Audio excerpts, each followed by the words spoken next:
prospects don't look very good. Amongst the leading contenders, the prospects are not very good. Okay.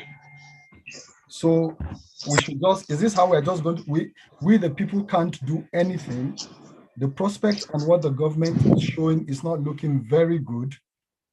There are various agitations here and there.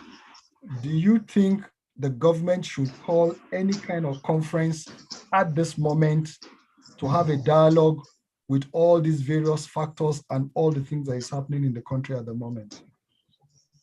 Yes, then that would be the most ideal thing to do, right? Unfortunately, the subject matter of my book doesn't cover restructuring, which I mean, looking backwards, looking back, I wish I had covered that subject, but I think I completed the book. I completed the writing, I think it was in 2018. So, and I wanted it to be strictly economics, but now it's obvious that, your economy cannot even work in isolation of politics. We need to take care of the politics first before we can even talk about developing the economy. And going forward in this country, we need the leadership as to, we're getting to a boiling point and we need to call everybody to the table. We need to have a conference, a national conference. I believe the country needs to be restructured, right? And but unfortunately, those are the leadership of the country today. They are not interested in restructuring and they're trying to avoid the topic or the issue. So they're not forthcoming on the issue of restructuring.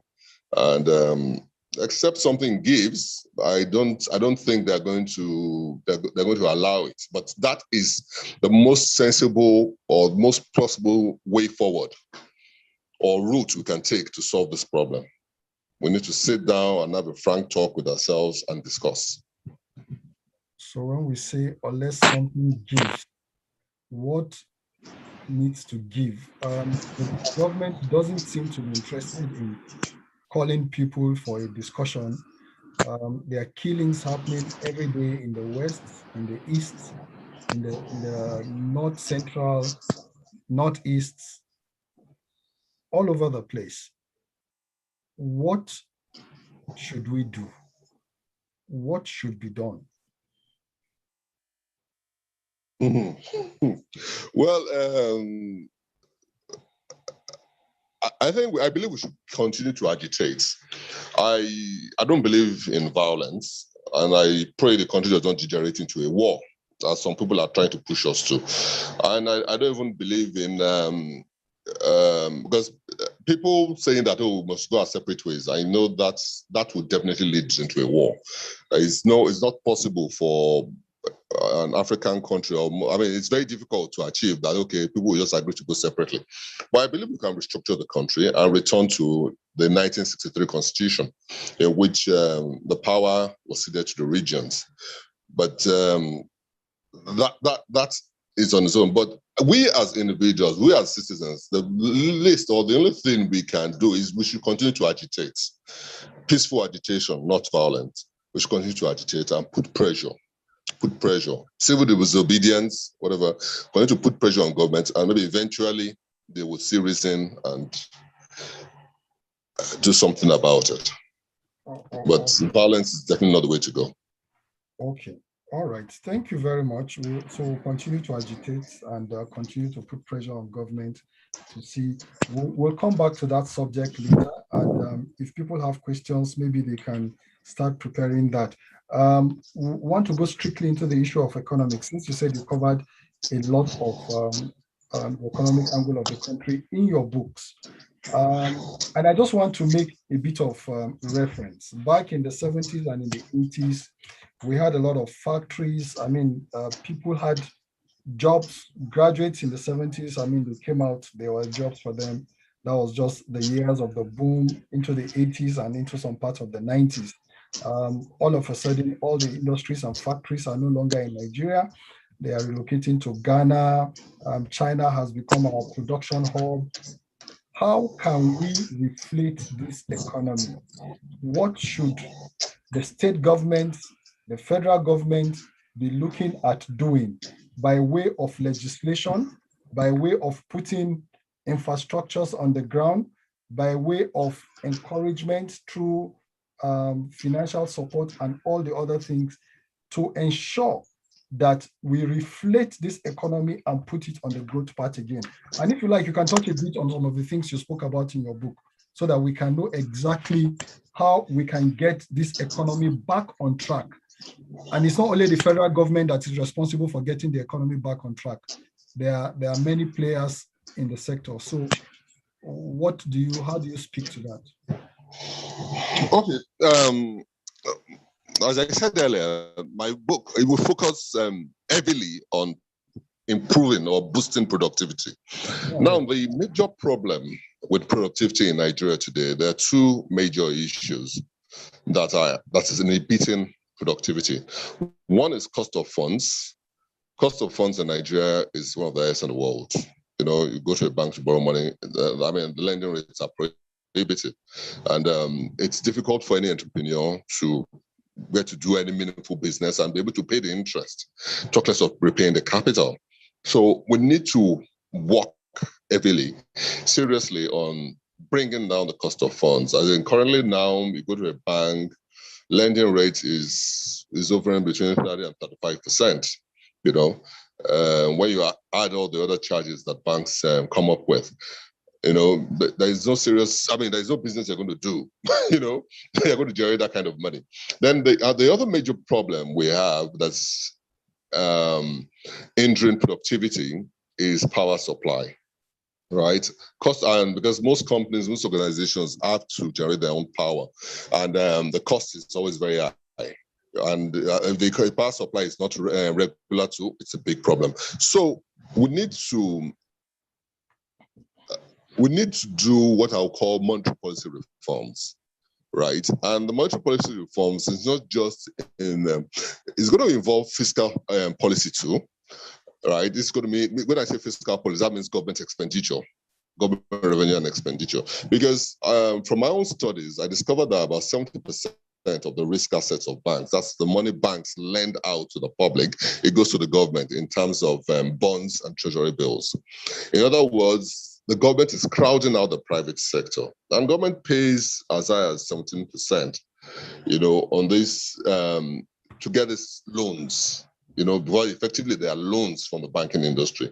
When the government is paying so much, I think it has dropped now, I'm not sure, but when government is taking so much from the banking industry, right? In any government, in any economy, the government is the easiest or is the safest bet for a bank to lend money to, because it's almost 100% guarantee that the money is going to come back. So banks in Nigeria have also become lethargic. They are more, without doing any work, government will buy billions or trillions of naira worth of bonds, and they're earning interest. So they don't even have to chase after customers to lend them money. So banks are not really, they're reluctant to lend money to the private sector. And when they do, it's at prohibitive interest rates. So I think government needs to exit the money market, right? I know currently it's going to be very difficult for them because the cost of running governments is currently very high. So they need to do what I'll call fiscal reforms. We have to cut the cost of governance, right? And government appetite for loans has to reduce drastically. Because if they keep going to the borrowing, there's not going to be any money left for the private sector to borrow. And the little money will come at exorbitant interest rates. So there are a lot of things that government needs to do and the banking industry needs to do to bring down interest rates. If you can bring interest rates to as low as 15%, it would greatly improve on productivity in the country, because cost of funds will become cheaper and a lot more people will be able to go into productive ventures.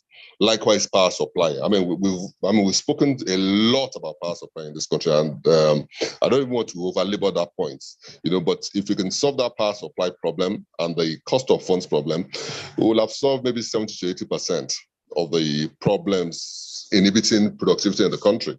The others are infrastructure. Then there's another critical thing, human capital. Human capital. In fact, that to me, but it's not just about productivity, it's about the long-term development goals of the country.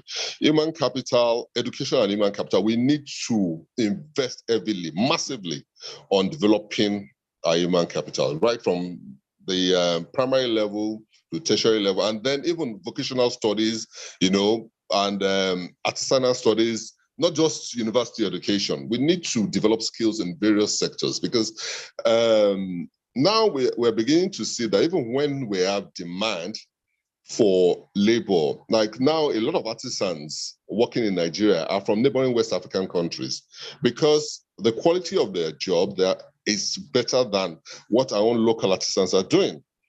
You know, and when you dive deep down, you discover that these guys are better trained. They actually have vocational studies school. It's not just apprenticeship. They go to school to get properly trained, properly orientated, you know, in these professions. After that, they now do apprenticeship, you know, and they come out properly trained. Unlike our own people, they just go and do apprenticeship with one other person that is not, you know, and the quality of their output or their productivity is not very good. So we need to develop programs for human capital development, both at federal, state, and local government levels. You know, so when we can get that right, definitely our productivity will increase in the country. Okay. There's a factor also. I don't know whether you covered and you want to touch on that. A lot of people have spoken about the multiplicity of taxes and the pressure that the various levels of government put on businesses in this country, whether it is local government, state government, federal government, and as part of the reason, why they are not here. So you may touch on that, but let me take another question that you spoke on. You said that 70%, almost 70% at the time you did your research, of banks' risk asset goes to government. The crowd, the bank borrowing out. And do you really think that there is a paucity of funds for the private sector in the banks right now as it stands, or is just the capacity to borrow that is the issue? And is that what is really impacting investment in Nigeria? Dangote, for instance, is doing a huge, we're not talking of those kind of large investments. He's doing a refinery and, he got support from government, no doubt. Okay, but there are other cottage industries that can be set across. And I do know a couple of people that really, really want to do businesses, set up their industries here. This is where the market is. But many of them have shifted their companies just across the border to Benin Republic, set up the factories there. The goods are basically meant for Nigeria. And they say with Benin Republic, they are surer of what they are expecting, as opposed to if they have it even in Agbara, very close, just running across to the border the other side. So what can, state government, local government, federal government do to keep the industries here so that the jobs are provided for our people? Okay. I spoke earlier on national reorientation about changing the mindset of Nigerians. I would give an example, right? Some Nigerians are now in the habit of employing Indians, Lebanese to run their businesses, to run their factories, and they cost a lot more than employing our own people. And I have a friend who did this as well. And at the end of the day, we sat down and said, look, ultimately for him, it's cheaper. He said, why? He said, look, you put a Nigerian in this position, they're going to start stealing your money. They will gang up. He's more interested in stealing. The people working under him are stealing. He's not monitoring them. It's like, But if you put in a foreigner there, right, a non-Nigerian, they have a different mindset. You pay him well, he's going to make sure he gets the job done. It blocks all the loopholes, cuts all, you get results. So at the end of the day, the company is more productive and the business makes more money. But you said if you put our people there, it's a totally different ballgame. So when we sit down and we criticize government, you see, government is not the only problem. It might be a big part of the problem, but we as Nigerians too, we're a problem. Which I said we need to change our thinking. Nigerians believe the average Nigerian, you put him somewhere and he's thinking of why he's going to steal money. I'm not saying everybody is corrupt, but it's corruption is prevalent. It's commonplace. It's become a norm in some industries or in some sectors of the economy, not just in government, even in the private sector. So that is an even bigger problem than all this infrastructure thing. It's an even bigger problem. And I spoke earlier also on human capacity development. It's also part of the human problem too. So those issues need to be addressed. We need to address those issues, and the only way we can do it is to that national orientation program. People need to, we need to do a comprehensive program to change the thinking and mindset of Nigerians, and it starts with the leadership. It starts with the leadership, you see. Okay. While I prepare to take, I think I see Anthony Ubebo. He has a question to ask you. It starts with the leadership. How then, preparing for 2023, can we ensure we have the kind of leadership that will give us the kind of results that we want? What are the things we should be looking out for? And what should we be doing today to ensure that come 2023, whether it's at the state or at the national, we have the kind, because you've spoken a lot about leadership. You have put a lot on the table of leadership. So there's another cycle coming up to elect leaders. Realistically, what should we be doing? I mean, we have two dominant parties in Nigeria, and everybody is almost certain that the leaders are going to come from one of the two parties. But is there any other option in your view, apart from those two parties? If there is, how can we mobilize that option? If there is none, how can we engineer something within these two dominant parties to ensure that we produce the kind of candidates that will translate into the kind of leadership that we need in this country? Okay. Very interesting question. I would say one thing straight away. I learned, even based on the experience, the last election, I don't think only the two dominant parties have a chance. All the other parties, they're wasting our time. They're wasting their time and our time. They don't have the capacity. And it's unfortunate. You see, the Nigerian system, it's money driven. And this money comes from corrupt practices, right? It's like a vicious cycle. The new parties, none of the new parties has the capacity or the resources to be able to mount up a challenge to the established parties who have a lot of powerful politicians and have a lot of money to, to spend and compromise the system, right? What I think we should do is that instead of, a lot of us, we criticize government. I think what we need to do is to get involved. We need to get involved. And in these parties, personally, I've tried to get involved a little bit. Those who know me well know that I'm politically active. Although I'm not a politician, I keep on saying people think I'm a politician, but I'm not. But I'm politically active. So I would try to get involved. And as I said, it's only the two big political parties that have any chance anyway. So I think the best thing is for us to get involved in these parties and work from within. Those of us that mean well for the country, will work from within the parties and try and support. If you can put yourself forward, fine. If you're going to put in or work to support credible candidates that can get the job done within these parties. There's no saint in Nigeria. I don't believe there's any politician that is a saint, but there are some that are tested and proven. They've done exemplary well. And, when they've been given chances in, other positions of responsibility. And I think those are kind of people that we should single out and back them and support them, to get the mantle of leadership. So that's to me is the way forward.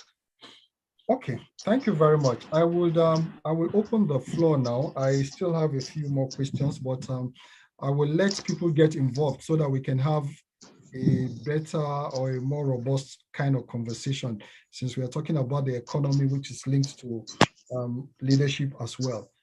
Anthony, good evening, sir. I see your hand is up and has been up for a while. I will allow you to take your comments and questions possibly. Go ahead, sir. Yes, good afternoon, everybody.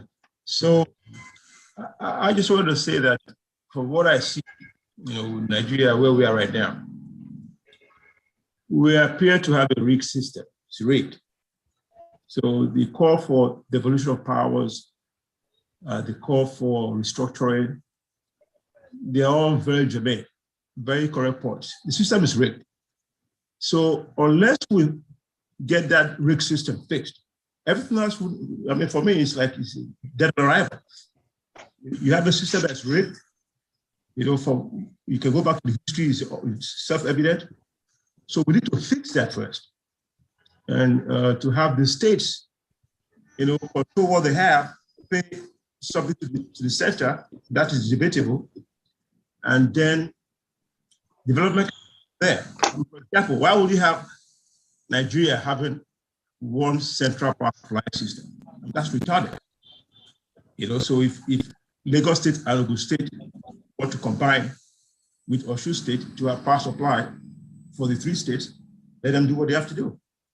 If Edo State and Delta State want to combine and have power supply, so the system is rigged. So, and this is our last chance, I believe, because the next generation, they have little or no clue as to how to handle this. So at this time, we have an interface between the older generation and people who know. By the time it gets to the next generation, they're lost.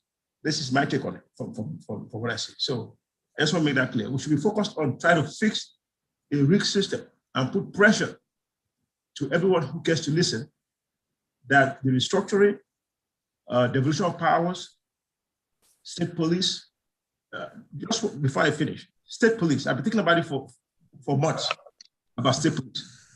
The governors will abuse it, but there are ways to go around. For example, police council, 5 lawyers, 5 youth, 3 academia, 4 civil society personnel, form a commission. The governor is not allowed to hire the commissioner. You have the council hires the commissioner of police for the state and the deputy. The governor can query the commissioner maybe for a week, up to 6 weeks or whatever, and make a recommendation to be fired without pay or whatever it is. It goes to the council, they reviewed, they approve or disapprove. So that takes away the possibility of the governor trying to abuse the commissioner or his deputy. Something like that, because we all know how we are, this military mentality, I will deal with you. If you give it to the governor, you're going to wind up with a mess. So he can query the guy, but he goes to the council to approve, not the state legislation. Those also like, puppets for the governors. So these are the things we could put in place. And that's what democracy is all about. Civilized people coming together, having problems, and solving these problems, however they can. That's what I got to say. Thank you.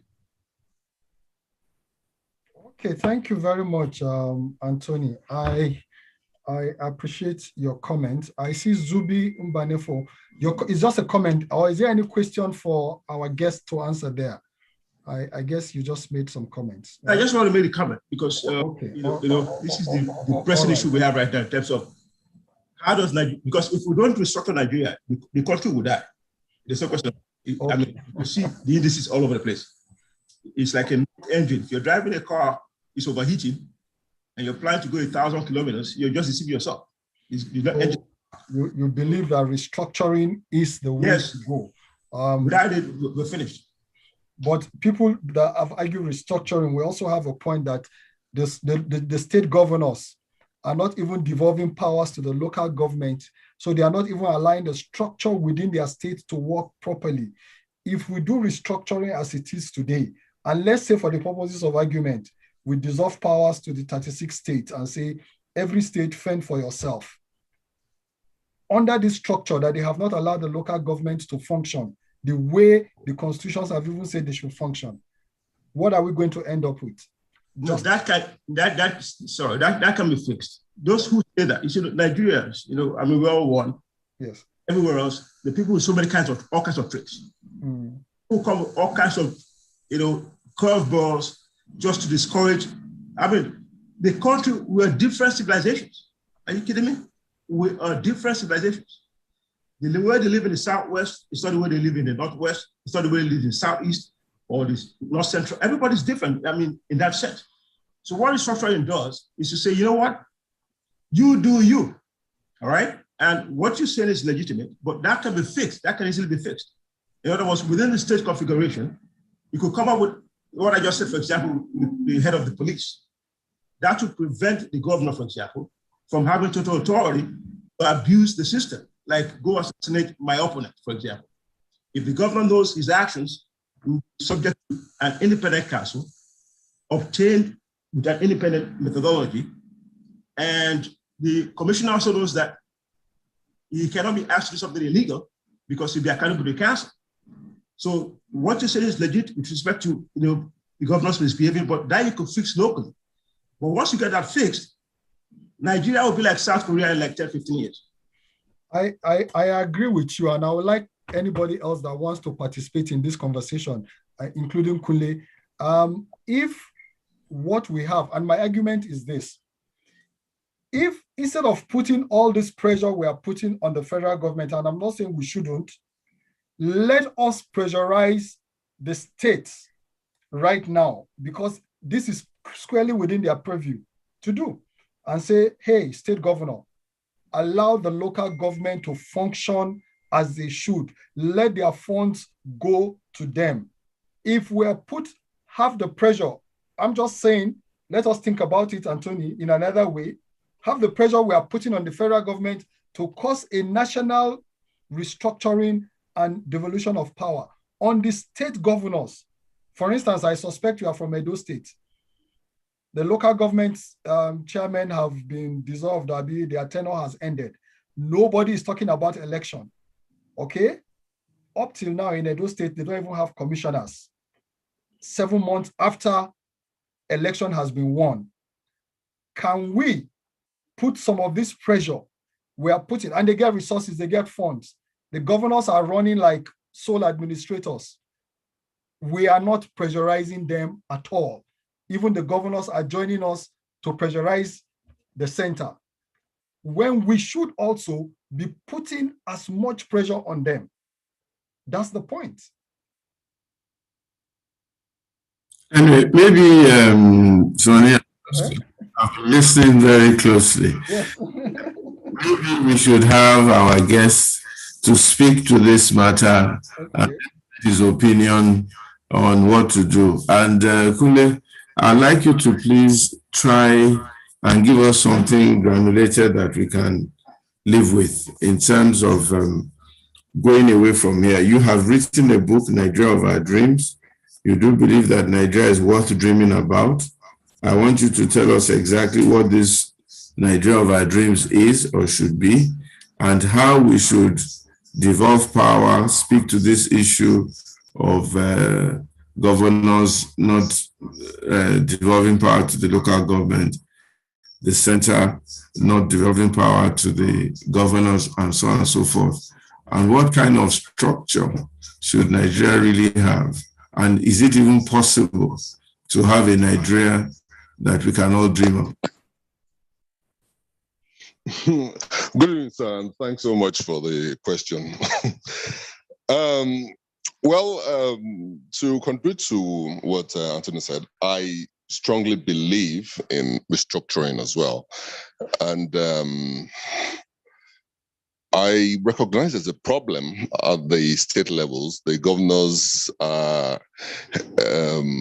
they overstep their bounds in controlling the local government offices or secretariats. And a lot of the time, they don't release resources to them. They impose their stooges and stuff like that. I'd say it's part of the problem of the country. And I believe that restructuring restructuring would solve all these problems. Because I'm like, in the first instance, money meant for the local government, why is the federal government paying it to the state government? Why can't they just pay it directly to the local government? Because now they pay, the money goes to state government, and then the state government now come and start giving excuses. They cut it before they give it to the local government. They don't give them what they're supposed to get completely. Why? I mean, does the law say that they must compulsorily pay it through the state government? If that's what the law says, then it's a problem. And those are kind of the issues that will be addressed when we do restructuring. In fact, if we restructure, the kind of restructuring some of us are agitating for, resources should be controlled, not at state level. I believe we should have a regional system. That's my personal opinion. Some people are saying, oh, the state should control their own resources. I said, no, each region, maybe we'll go to 6 regions, and each region is going to control its own resources. And then each region can decide to have its own laws on how they distribute resources to their own lower tiers of government. If you want to call it local government, fine. If you want to call them, what do you call it, mayors or whatever, as we have in other countries. Each region should now have their own laws for administration at that level. But one thing is that the current system we have is not working, and it's not something that we're going to solve here. That's why we said earlier that, look, everybody, we need to sit down at a conference. The whole country will sit down. This thing has to be trashed out. We know everybody knows what all the problems are. So we have to come and sit down and trash out these issues. Tunde, I think my biggest problem really, how do we get this government down to the people and hear what they have to say? I'm sure you did President's interview on our right, and maybe 1 or 2 people want to that. How do we get them? We keep talking all the time. We keep coming up with ideas and suggestions. Nobody seems to be reacting to what we're saying. So what do the citizens at this point? Sorry. It was breaking. Can you take the question again? It was breaking. I didn't hear you properly. It was just breaking off and on. Oh, I say my biggest challenge is Olu. What's wrong with this thing? Let's push it off. My biggest challenge, Kunle, is this. Can you hear me? Yes, sir. Okay. My biggest challenge is, how do we get this government or any government to actually listen to us and do what we need to do? Is there any part of your book that speaks to this issue of the thoughts that you have? Because everybody has spoken to their blue in the face, but they seem totally impervious to all these things, and as if it doesn't bother them at all. Or we can't get them to talk, or if we can't get them to do what we need to do, what are the citizens' rights, and how do we apply those rights to get a Nigeria of our dreams? Okay. Well, we spoke slightly on that before you joined us. I said, like, the only thing we can do, we have to continue to agitate. We have to continue to agitate. I said earlier on, in my opinion, everybody has their own agenda. Somebody comes into governance today and they have their own agenda. The current administration, I believe there is an agenda that they have. What it is, I'm not very sure, but I'm not sure. I don't think the interest is, I don't know, maybe it's a sectionalist agenda. I don't know, but people have been talking and talking and talking. I'm sure they do listen. They hear what people are saying, but they do what they want. And they know what they're doing. That's the bottom line. Successive governments have come in. Others are going to come. We spoke about how do we get things to improve on things. The issue is, like I said, people should be more politically active. We can join these political parties. We spoke about all the other political parties. I said, look, there are only two serious political parties in this country. And the truth is that a lot of us will rubbish them. Oh, those two parties, they are evil, they are this, they are that. They are full of it. But the truth is that if we're serious about influencing or getting into, making a change, it can only be done through either of these two political parties. So my suggestion is that we need to get involved in these parties and change them from within. We have to get involved, change them from within, support credible candidates for various positions, and be agents of change from within. And it's not going to happen overnight. It's going to take time. How long do you think it's going to take? And after you've answered that question, I'm going to ask Ola Grace. Please ask her question because she's raising up her hand. So, Ola Grace, please ask your question, and then I'm going to be asking Kunle, how long does he think it's going to take to get the Nigeria value? Please unmute yourself. Okay, thank you very much, sir. I just wanted to ask or point to the fact that the current people that we have, both in the power and in opposition, and even since the inception of our democracy, have benefited from the anomalies of the system. They've not come up because of their overwhelming good or their ability to make any meaningful change in Nigeria. And by virtue of this is the kind of people that we have had. Even let's come to as close as 1999 when we started it, democracy again. So I am asking that, is it possible to expect that these same people who have benefited from the wrong and the anomalies and they thrive, is it in the Senate or in the judiciary, from the federal to the local government level of Nigeria? Every one of them have benefited from the bad system, the faulty constitution, the negativity. How do we reasonably expect that these people should let down their guard or should allow a situation where there will be an infiltration of that same system that has benefited them, and in otherwise they would have never been able to get into power? So that is the area that I want us to look into, because whatever strategy we are coming up with or ideas, agitations, if we continue to think that people who have benefited from the wrong would now let down their guard so that you can come up with your agitations or what have you to upset the situation that has benefited them, how do we think there is a way there? Thank you very much. Okay, Kunle, please note that question. And I'm going to take another question from Jimmy Agbaje, or probably a comment. And then I'll have you speak to both. Please note the question that Ola Grace asked. Mr. Agbaje, please. Thank you. Thank you very much, Pastor. Thank you, Kunle. Well, I just wanted to talk about the structure of federal, state, and local government. I was involved in the preparation of Yoruba agenda for 2 of the conferences. And one thing is clear, that the states believe they have gotten independence. They are not ready to go back to a regional system of government. And when I talk about the states, I'm talking about even the Southwest. If you talk to the Ekiti man, he says, I'm not going back to Ibadan. I have gained independence and I want to remain as Ekiti state. So whatever structure we're looking at, and when people are talking about 1963, they must bear in mind that even the people that they're talking for do not want to go back to regionalism. They want to keep their states and be independent. And I think what we should do in a federal system, basically, it recognizes the center and the sub-national government. It's a very awkward system that recognizes 3 levels of government in terms of revenue allocation and all. What should happen is we've already got our 36 states. It's going to be difficult to reverse.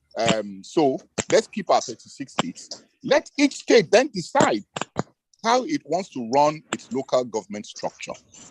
Every state from federalism can decide that its officers will be part-time. what they want to pay them is different. The structure they want to have is different. That is their business. Once the state gets their revenue, they decide how they want to share it down the line. So my input is more along the line of this idea of regionalism, that if you go to, in fact, if you come in to take a Southwest, a Lagos State, for example, they say they don't even want to be part of the West, that they want to stand alone. And so these are some of the problems that we'll have if we try to insist on having regionalism. Let's remain with the states as they have already been created, and let the local governments be created within each state as they feel it suits their purpose. Thank you. Thank you very much, Mr. Agbaje. Kunle, do you want to speak to those two questions or opinions, and then we'll take it from there? Okay, sir. Okay, first of all, to address the issue that Ola Grace brought up about people in government that have been, or politicians that are benefiting from the system. Yes, it's true. They benefit from the system and they would not want to change it because it suits them. And but the truth is that democracy is about people power. And we all know what happens when people can sit down united as one.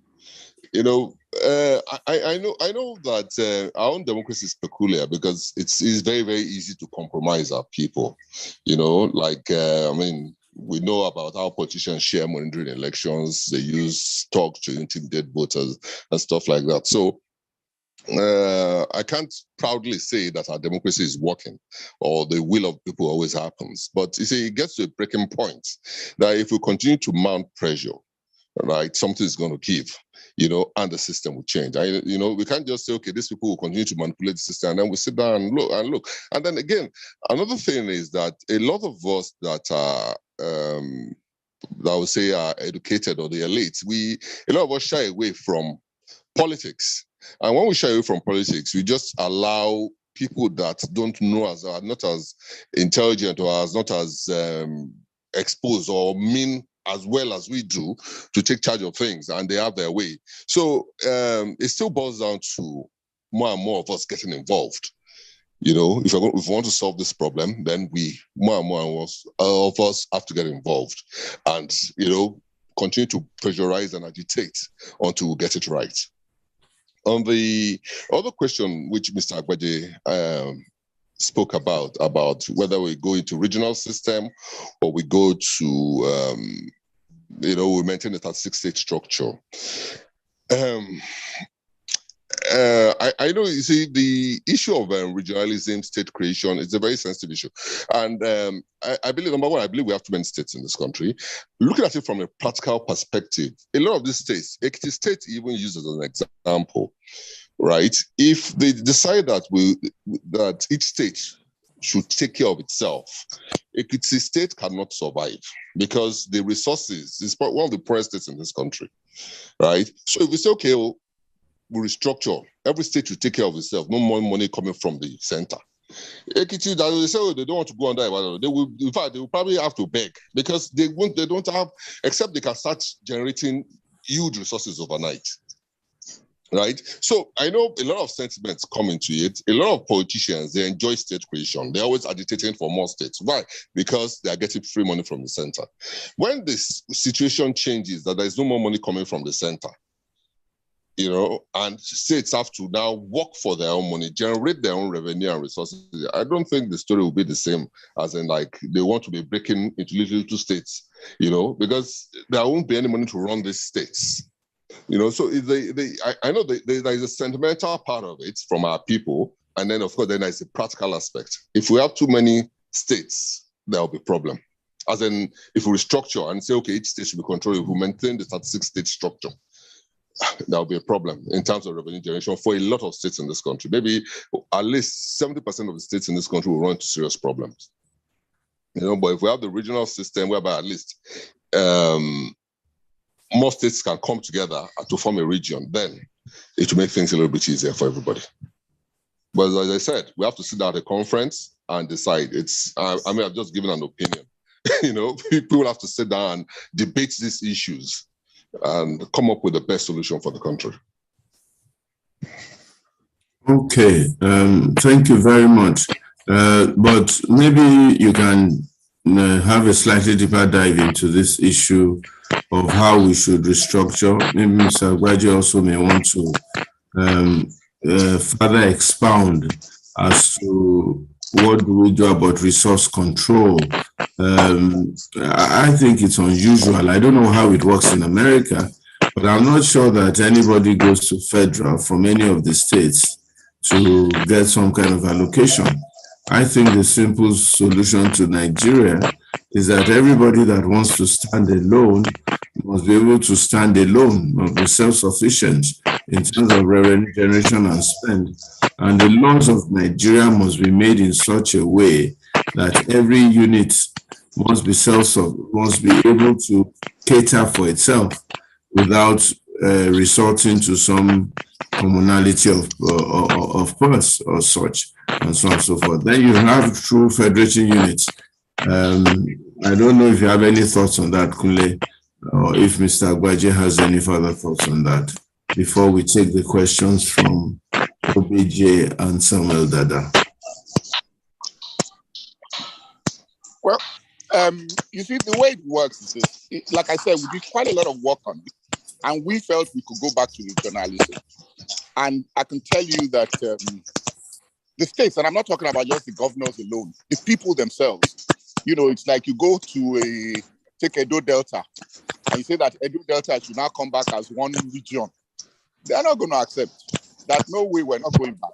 And what we suggested, or what we suggested is, where you're moving from one level to another, is to maybe give the states like 5 years, you know, and say, you know, over the next 5 years, there'll be no more oil to share. There'll be no more center to share money with. Every area has its own strength. Every area has its own resource, mineral and all. Now, cut your coat according to your size. Presently, all they collect money in most of the states is just for salaries. So it's not like they're collecting that much any longer. So it's for them to go back and look at their strengths. If it is going to use education as its own strength, so be it. Those who are going to use medical tourism, so be it. Everybody has to go back and look at how to create wealth rather than how to just share wealth. And I think that's it really. Once we get on that, and some states that feel that, look, this local government structure, we cannot be paying like we're paying semi-governors or that, we say we cannot afford it.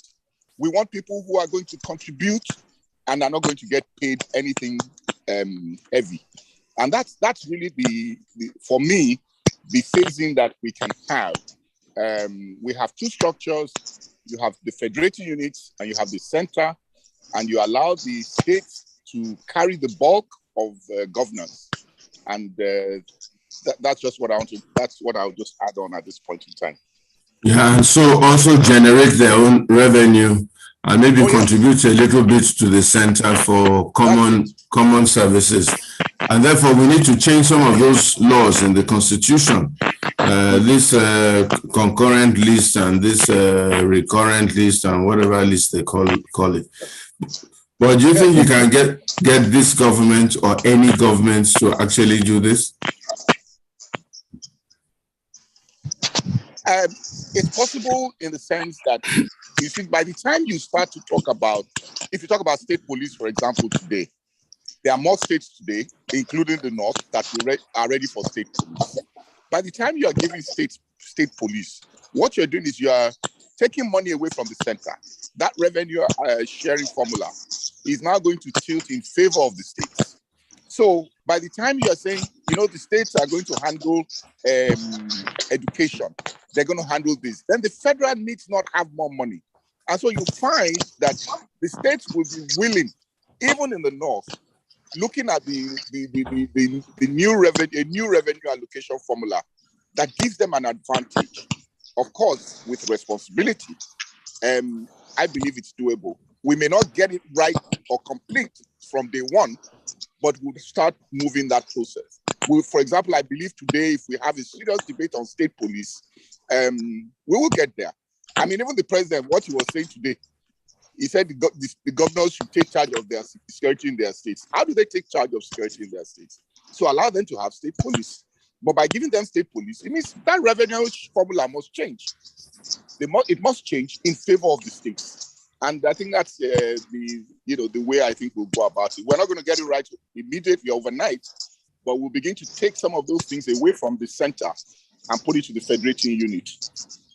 We'll be able to remove the issue of local governments from the constitution. Because what the problem of constitution of local government is that the state governors or state governments look at that revenue for local government as theirs. And the same way that the federal states are not performing, they say the local governments are not performing, so they are taking their money, but by the time you say, okay, we don't even want local government in this constitution any longer, I believe things will change a bit. Okay, thank you very much. Let's take questions from Mr. Samuel Dada and also OBJ. I don't know if that OBJ is Chief Olusegun Obasanjo, but an OBJ here, and I hope it is him so that we can hear Baba say one or two things. But Samuel Dada, please ask your question or make your comments. Mr. Oshobi. Yeah. Okay, thank you very much, sir. I've been enjoying the program, only that I want to disagree with Mr. Jimmy Agbaje. Italy like when we divide Nigeria into 3 portions, we just have only 1 portion in Italy. And Italy as a country, they divided into 3, the north, the central, and the south. In the northern part of Italy, we have as many of, I can't even mention regions, maybe 8 or 10 regions in Italy. And these regions, they have provinces. And in each, like I am under Lombardy, this Lombardy Milan is our capital. And under this Milan, we have many provinces. And under these provinces, we have local government. So each province provides for their local government. And they use the resources in their land to provide for their people. Now, telling us that we can't go back to regional system. We need to stay by the state. Who created the state? We need to, first of all, identify what kind of system of governance we are practicing in Nigeria. Because the military creates the state for us to put us in this disarray we have today. We need to firstly understand that in the days of Pa Awolowo, when they were using the 1963 constitution, how come they were generating funds under the southwest region? Because if a man in Ekiti will be complaining, so what about the Ijebu that want to leave Ogun State for how many donkey years? What about the Ibadan? They believe they can generate more money than the entire Oyo State. So I just want to disagree with that. We need first to identify, because people divide regions based on the language they speak. Like in this Lombardy, when you get to any provinces under this Lombardy, they almost speak the same Italian way language of talking. And when you get to the center of Italy, it's not from the south of Italy, though they speak Italian. But by the time you listen to the dialect, you will get to know that they have different tones of language. Just the same thing in Yoruba land. When you get to Ekiti, get to Osun, get to Oyo, you understand. But they call them as provinces, as regions, which they have provinces. In Lagos State, we can have as many as provinces in Lagos State. All those big local government like Ikeja, Shomolu, we can use them as provinces and then have local government as many as possible, where resources will be spread in those areas and everybody will be captured. So saying that we can't go back to regions because of the state, I don't believe in that. I just want to comment on that. Thank you very much, sir. Well, it's okay. And I guess this whole discussion can be tested by the people. And maybe we have some kind of referendum at some stage. But I keep repeating and sounding like a broken record, is how do we get government to move and do something? OBJ, please, can we have your question? And then we'll have Tunde respond.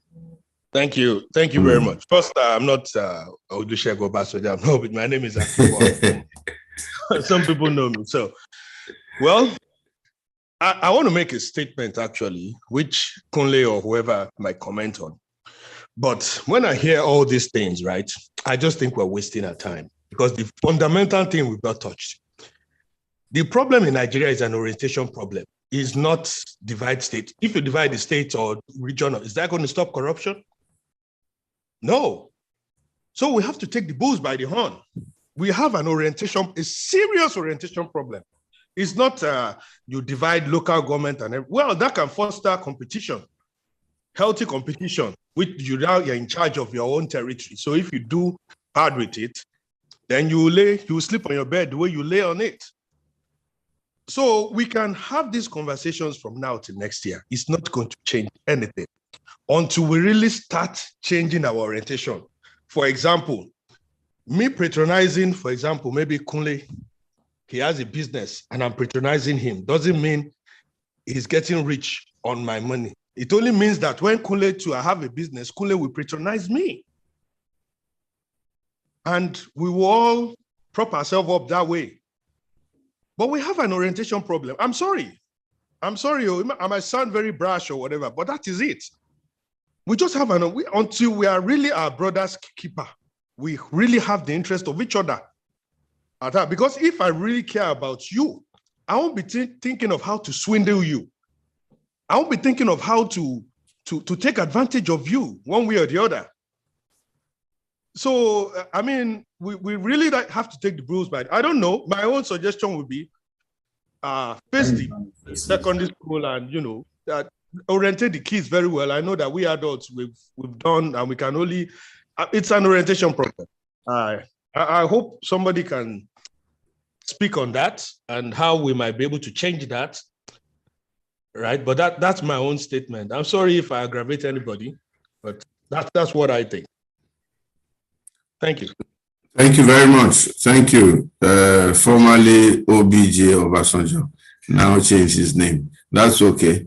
Kunle, can you speak to the two questions? Then we'll take Ibrahim Pam and also David Henshaw. He put up his hands. I don't know why he put it down again, but I'm not going to let him escape.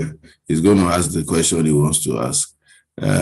So, Kunle, speak to those two issues and then let's take it from there.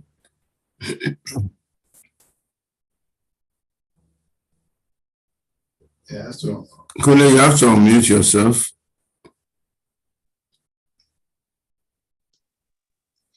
Okay.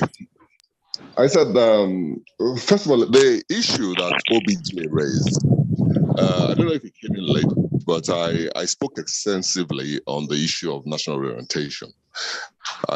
In fact, actually, chapter 1 of my book, the case for national orientation. We need to, I placed a lot of emphasis on it earlier about need to reorientate Nigerians, as in we need to change our mindset as a country. And I also placed a lot of emphasis on the role the leadership has to play in doing this. So I think that issue has already been addressed. On the issue of restructuring, in terms of, on the issue of restructuring, whether the kind of restructuring we want, whether we want to have so many states, we want to have provinces, we want to have regional system, honestly, I cannot say, in my mind that this one particular option is the best option, right? And although I would prefer we go back to the regional system, in my own opinion, because I want a system whereby we can have productivity. We need to have productivity. If we say, okay, every little state should be on its own, a lot of states are going to suffer, right? And I also know that there is a lot of emotion and sentiments involved in the issue of state creation. So when if we say, okay, let's leave it to Nigerians or politicians to decide, a lot of sentiments are going to go into it, not logic, So this thing, I don't know it all. I'm not a politician, as I said earlier. Mr. Agbaje spoke extensively on it. He is a very experienced politician, and he's been in various committees and debates on this issue. So I'm sure he knows a lot more. But I believe that if we're going to take on this restructuring thing, it shouldn't just be a decision that politicians will take. We need to get people that are pragmatic, people who sit down, people that have experience in this thing. We need a pragmatic solution, not just sentiments. Because we still say sentiment, allow people to, politicians, everybody wants to control power, they want to control resources, they want to control this, but nobody's thinking that, okay, how do we develop this resource? How do we grow these resources? Not just sharing. How do we produce these resources? That should be the focus. So if we're going to say we're going to a regional system, I will want a system whereby we can enhance productivity. I'm talking from my own point of view as an economist, and I think the regional system will be better if we restructure instead of getting very fragmented along the state and regional level. Thank you. Okay, thank you very, very much. Let's take some questions now from Kazim Bello, Ibrahim Palm, and he's really truly run away now. Mr. David Henshaw, he's disappeared from my screen. Anyway, Kazim Bello, please, go ahead.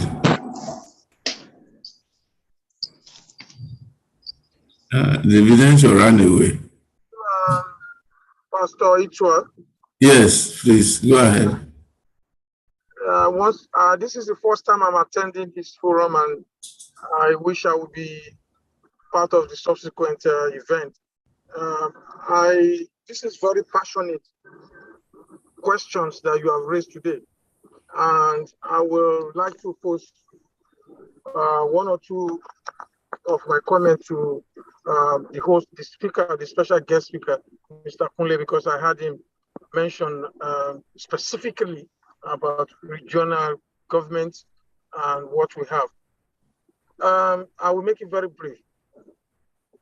The Constitution, 1999 Constitution, is not about what kind of government we are having, whether it is regional, whether it's autocracy, whether whatever you. It is about a wrong interpretation.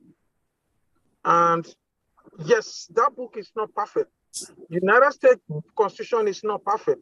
There has been talk about amendment and stuff like that. First Amendment, Second Amendment being also amended.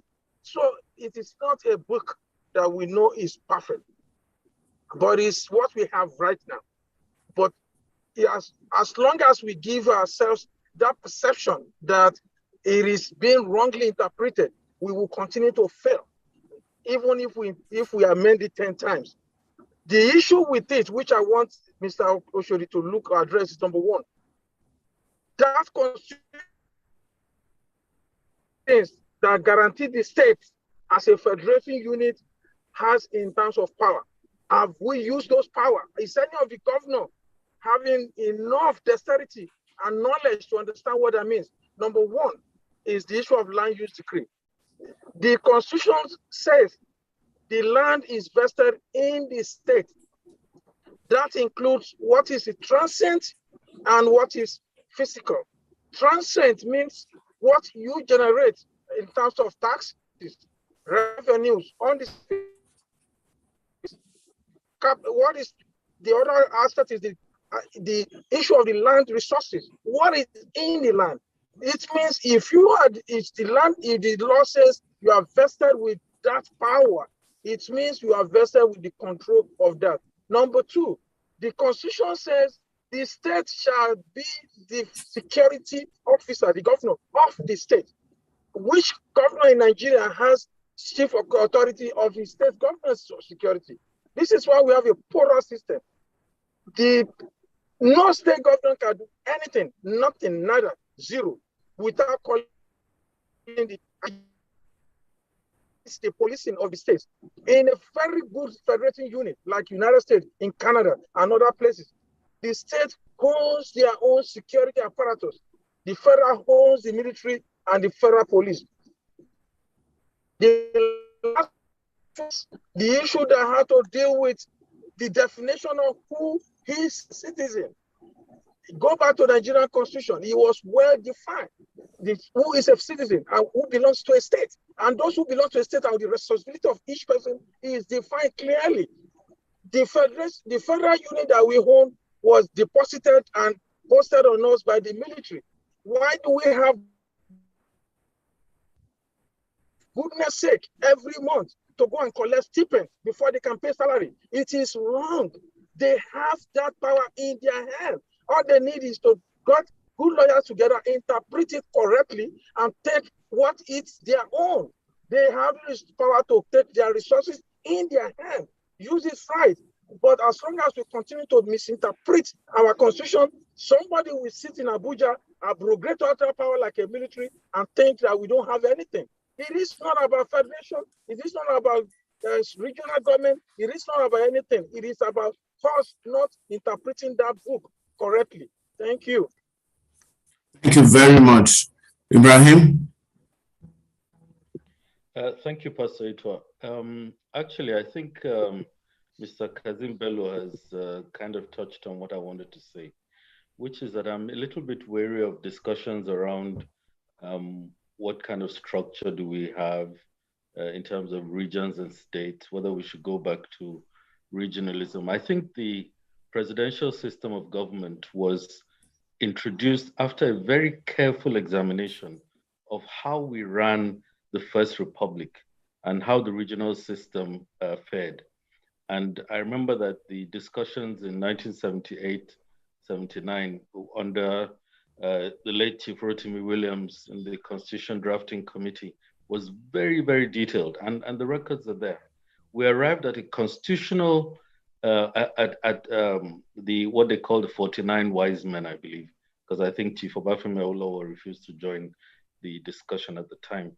I think they arrived at a decision to propose a presidential system of government for Nigeria, taking into account all of the history and the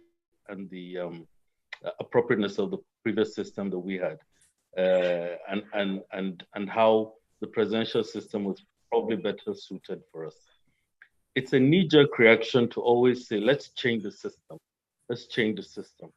I think that, you know, there's a saying that a bad workman always blames his tools. Let's use the tools that we have. I'm not sure that the system is a problem. And whenever I hear anyone say the problem with Nigeria is, I get very worried because there are multiple problems with Nigeria. And we must be careful not to singularize it.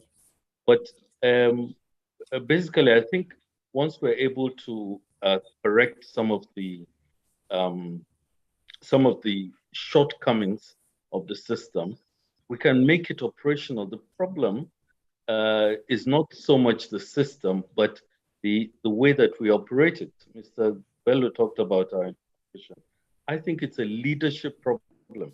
We had a very successful two-term leadership under President Obasanjo, and Nigeria made tremendous progress, becoming the biggest economy in Africa by the time our economy was rebased using the right criteria.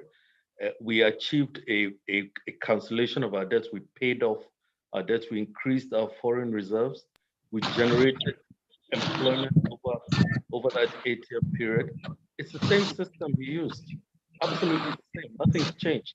We have, when we call for a constitutional conference, let us remember, we actually do have a conference that is full-time in place.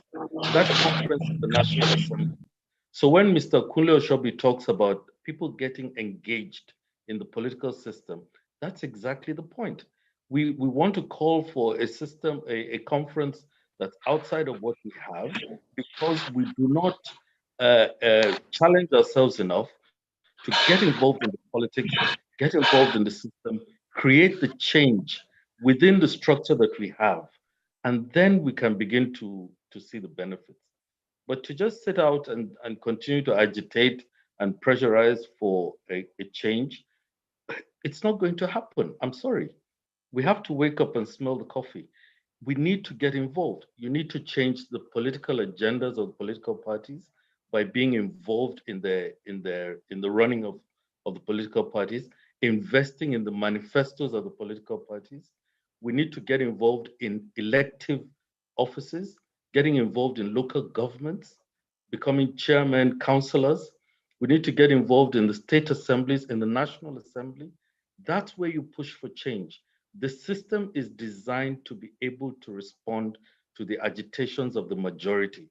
But if the majority sit outside and continue to clamor for extra constitutional solutions, honestly, we may be wasting a lot of our effort. Thank you, Pastor Ituah. Thank you very much, Ibrahim. Those are very useful thoughts and things to look at. I don't know if Kunle wants to speak to them before I take the next round of questions. Yes, sir. Funny enough, this discussion has delved or has dovetailed into more restructuring and politics. But in reality, my focus has been on the economy, even though I admit that the economy will not work if we don't take care of the politics. And when it comes to politics, I'm not a professional. But in my opinion, the issue, I don't think our constitution is faulty and it needs to be addressed. Contrary to what Mr. Ibrahim just said, that we should be able to work with it. Yes, we can work with it, but you see, when there are problems, issues come up on a daily basis, and our constitution is not addressing it, then we need to start asking questions. For instance, I am sure a number of us watched the interview of President Buhari this morning. And he mentioned that 2 Southwest governors came to meet him about herdsmen killing people in their farms, and they requested for his support. And he told them that aren't they governors, aren't they chief security officers in their states, that they should go back. That they are politicians, they promise people this, they promise that they should go and take responsibility. Why now look at it? That this is the same country that even though on paper, governors are called chief security officers of the state, they don't have control over the security apparatus in the states. They don't control the police, they don't control the army, they don't control anything. In our own case, the Southwest governors have even gone ahead to create an outfit called Amotekun to protect their people. This was something that the federal government initially kicked against. You know, at the end of the day, they turned the blind eye, they allowed them, but till tomorrow, they're not even allowing them to carry sophisticated weaponry, right?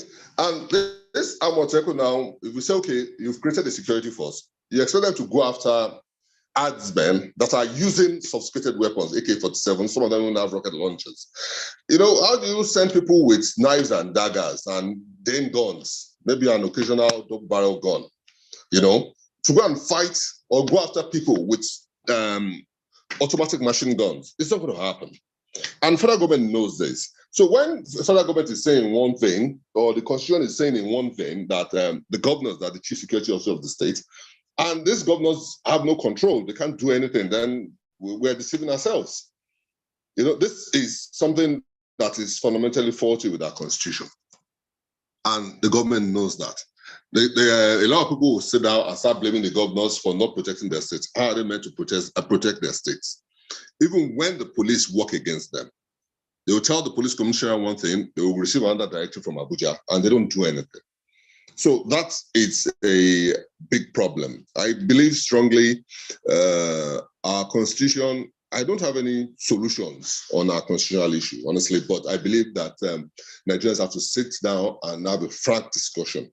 And people have to put as in, like, we have to come up with solutions. It's not just somebody's idea. We have to view things from various perspectives and not just politicians, because politicians, the way that they think is different. You know, they have their own ideas. We need to bring in people, professionals, people that, you know, are experienced in these issues, you know, competent professionals to come and sit down and discuss this thing and come up with pragmatic solutions. Thank you. Thank you very much. Can I ask Mr. Okwebo to ask his question, and then Daniel Enevi as we begin to wind down? Please make it very short. We're coming to the closing parts of our session today. Yeah, thank you very much. I just want to make a couple of comments. I agree totally with Mr. Kunle Oshobi, what he said about the need to restructure, and vehemently disagree with Mr. Ibrahim Pam, respectfully. I see Nigeria, you know, as it is right now. To me, it's very clear. You know, with America, the point is, the system is not working. It is not going to work. We need to change a broken system. The people who came together, Chief Awolowo, Ahmadu Bello, and Nnamdi Azikiwe, we can't claim to be smarter than them. They were closer to the answer. So now we're going to states. We need to go back to that system, not in terms of region. I'm not go into region, talk about having the people, the civilizations, deal with their local issues the best they can with a small center, decentralized. Nigeria will be like South Korea in 10 to 15 years. By the way, I'm an engineer. In engineering, you don't mess around. If you want to build a 50-story building, you got to put a foundation in there that works. The foundation of the country is the Constitution. We have a faulty foundation. We need to fix it. It's as simple as that. Thank you. What would you call, Mr. Ogbebo, our foundation that is faulty? Maybe I should take you up on that before you run away. What I'm trying to say here is this. We have a lot of problems, I agree. But this, I'm not a lawyer. The Constitution, the way it's set up, where one man is going to sit in Abuja, it's not about President Buhari. Anybody is going to sit in Abuja, and the future of these different civilizations depends significantly on what he decides. That cannot work. You're stifling competition. You're killing talents. You're crippling the people even before they woke up in the morning, if you follow me. What you need to do is to make sure the various states more control. You can therefore have laws and systems to make sure the government does not run away with the money, or to make sure the local governments are working, or does not be the police, whatever. But what you would have is like 36 labs of experiments with the states in competition, healthy competition, like you alluded to in the beginning, with respect to responsibilities of federal government, the military, international affairs, and so on and so forth. Then the country will spring out of this mess we're in right now. What we have right now, simply put, is you have everything in one man's hand for the most part. Yes, the governors have responsibility, but you have to change, you have to rejig that. You have to rejig this whole Abuja sharing money. Who does that? Do you run a business like that? Do you run your family like that? Your children just come to you and share money all day? They have to contribute to the family. So we're not contributing to the system. We're trained to be brain dead. That's what it is. By going to Abuja to share. I don't have to think. Maybe I do want to lose. I listen to all these governors, they build the road for like 2 kilometers, and they're making noise about 2 kilometers. So if we can, there's no need to resist restructuring. We will resist restructuring because some people are benefiting for it disproportionately more than others. But they're making a mistake. They will also benefit if there's competition. Just like, for example, South Korea is only 50 million, but everywhere you go, you find their products because they're productive. Samsung, LG, Hyundai, Daewoo, and so on and so forth, Kia, and all that. Because there are only about 50 million people in South Korea with a GDP of over $1 trillion.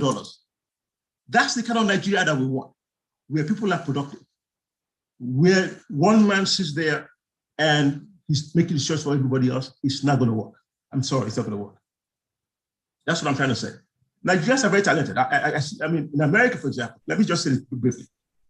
There are Nigerians in every aspect of civilization in the United States, in the military, in academia, in science and technology, in Silicon Valley, in business, in medicine, doing very, very well. I'm here too. I'm doing okay too, to put it mildly. Well, I can see you're doing very well.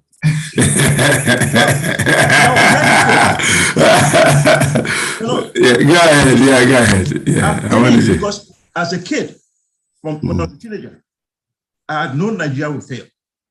You did? As a kid, as a teenager, yes, in the 70s. I had known Nigeria would fail. This is, I've been in America for 33 years now. We're too talented to be in this mess. I'm hurt. I mean, I'm doing okay for myself. I'm doing okay. And let me say one thing about this thing about trust.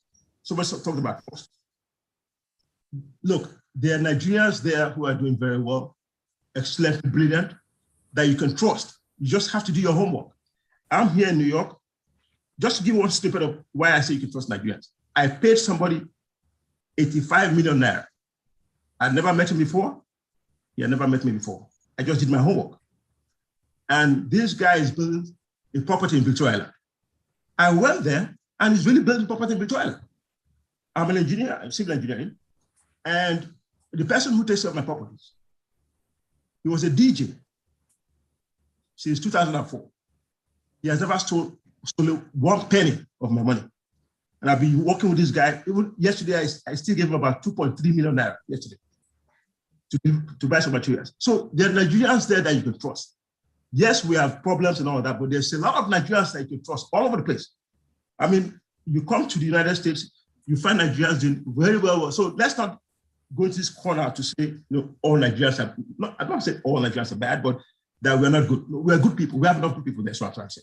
We have more than enough good people there and here too. That's what I'm going to say. So, because I live it, I experience it as a person. I've been here for too long. I come home like two or three times a year. I'm coming home next month. I even came home in December. It's not about me. We're wasting our time, man. We're wasting time. President Buhari, right? The problem is this. President Buhari, in some cases, I can't really blame President Buhari too much because he's of a different era. We're in the digital age. This is 2021. So there's a limit to which he can comprehend, the kind of accelerated progress we're talking about. I'm talking about making progress in an accelerated fashion where we all win, everybody wins. But President Buhari may be too slow to see it based on his time and all that. So you can't really blame him on several things because of just the timing. But look at what the music industry doing in Nigeria. Look at what Nollywood is doing from nothing. Because they have minimal impact of government. That's why they're successful. So that's what I'm trying to say. So let's try to restructure.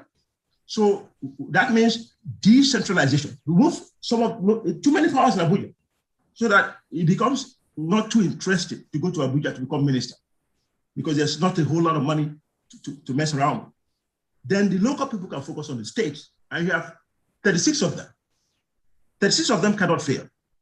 Maybe 5 or 8 may be doing badly, but at least some will be doing so good, they become, the trailblazers everyone wants to be like. So that's how you develop a society. Not everybody going cap in hand, begging every day, every month, paying salaries. I mean, what is paying salary? What's that? What have you achieved? So we're wasting time. So we need to restructure the country, get it done quickly, and there should be no fears. We'll all be winners. Because what we're doing right now is we're shortchanging ourselves, going to other countries. Come on, it's like slavery all over again. But this time we're doing the slavery to ourselves. That's what I want to say. Because I'm not starving here. I'm not. But we need to wake up and just keep moving, sharp. All right. Thank you very much, Daniel Enebi. We'll take the last question from you, and then I'll see if Sonny Enebi has any other comments, and then we will close.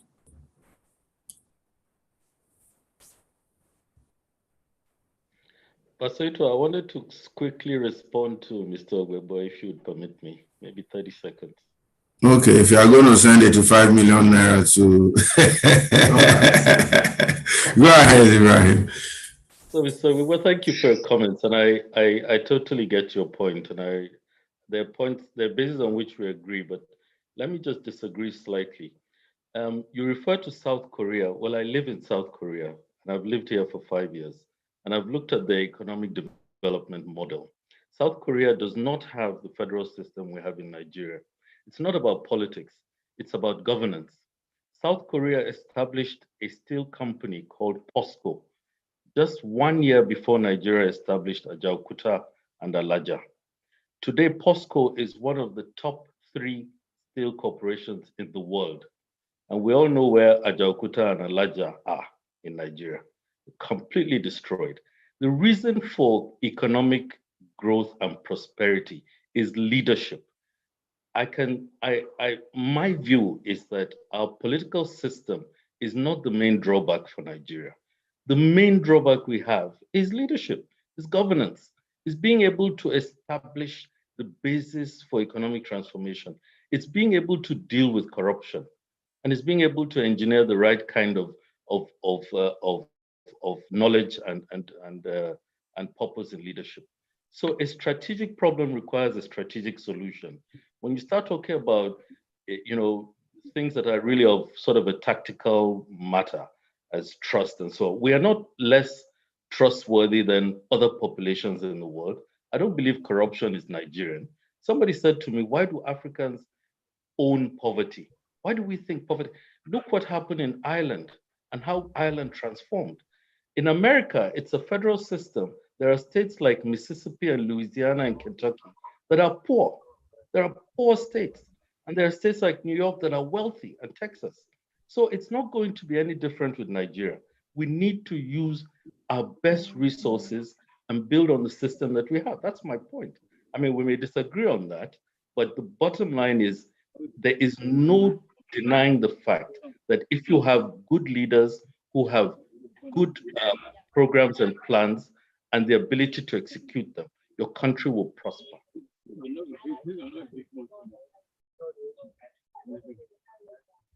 Thank you very much, Ibrahim. Daniel, Inebi, do you still have any questions, or can we wrap up? Daniel is probably not there. Okay, good. Sonny, do you have any comments or questions before we ask Kunle to give us his closing remarks? No, nothing from me, Pastor. I think Kunle should just go ahead and maybe we'll ask him the usual question that we close with. Let him give us his closing shots on that. Okay, so Kunle, the usual question is, if you say you're not a politician, but I think everybody is a politician one way or the other. You may not belong to a political party, but you should think of it, because you cannot change from outside, really. You cannot change from outside. And that's one of the challenges a lot of us on this platform are. We're all outside the system. So even before you get into the system, the decisions have been made, and then we're left to be unhappy with the outcomes of those decisions, okay? We were not in APC when they chose Buhari to be president.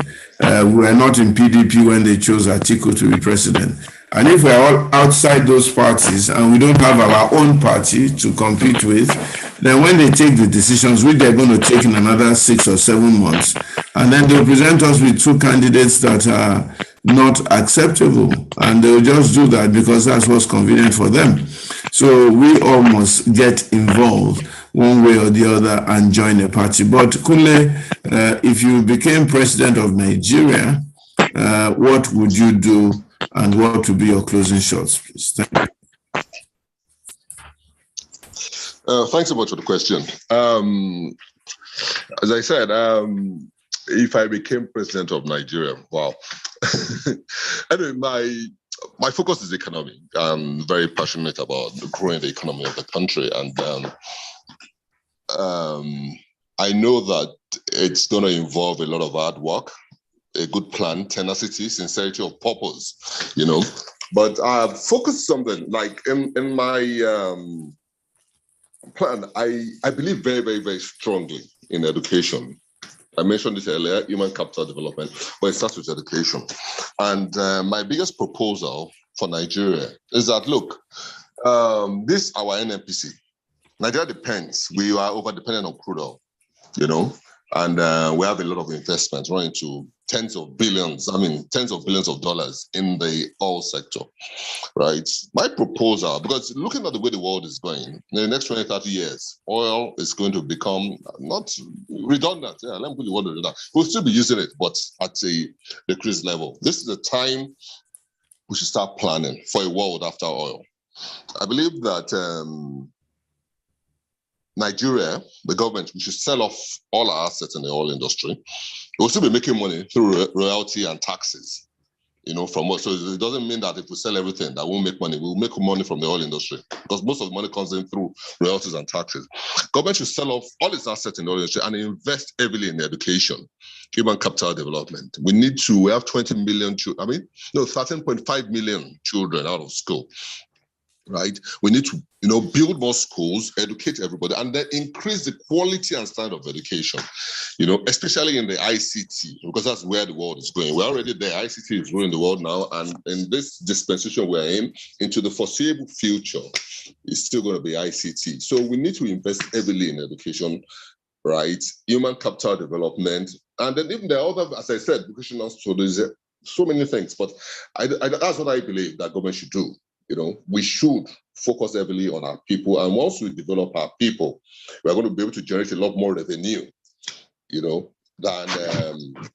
we're generating now. So that's my own most critical stuff. I mean, of course, if I'm president, I will implement most of the things I suggested in the book, but that agenda on education, I believe it's the most important. We need to invest heavily in the education of our people, heavily.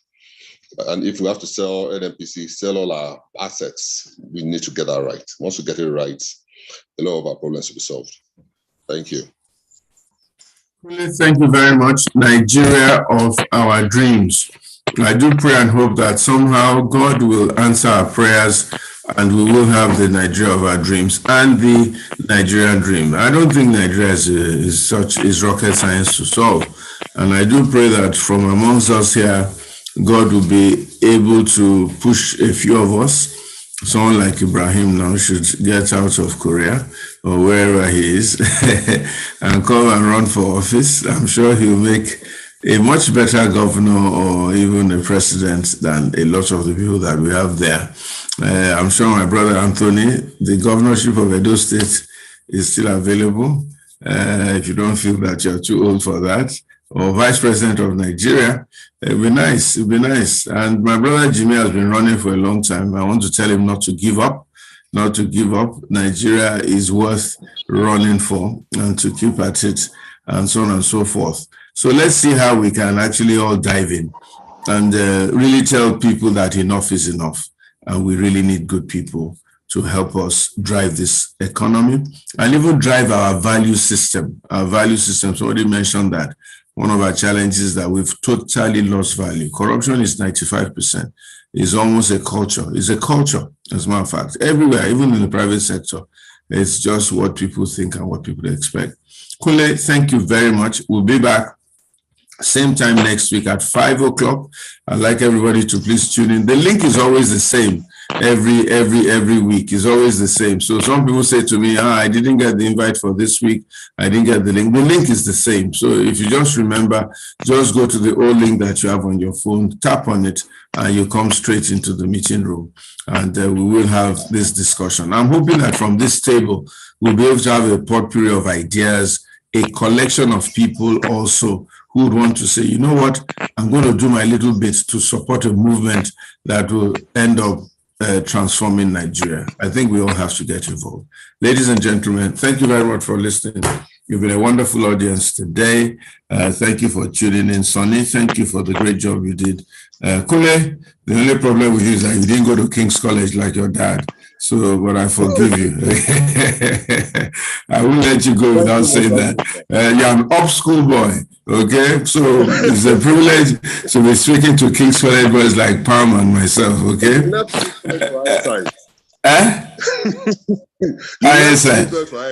I went to chase girls there before I became a pastor. All right, God bless you all. Have a good evening, and the Lord will be with all of us in Jesus' name. Amen.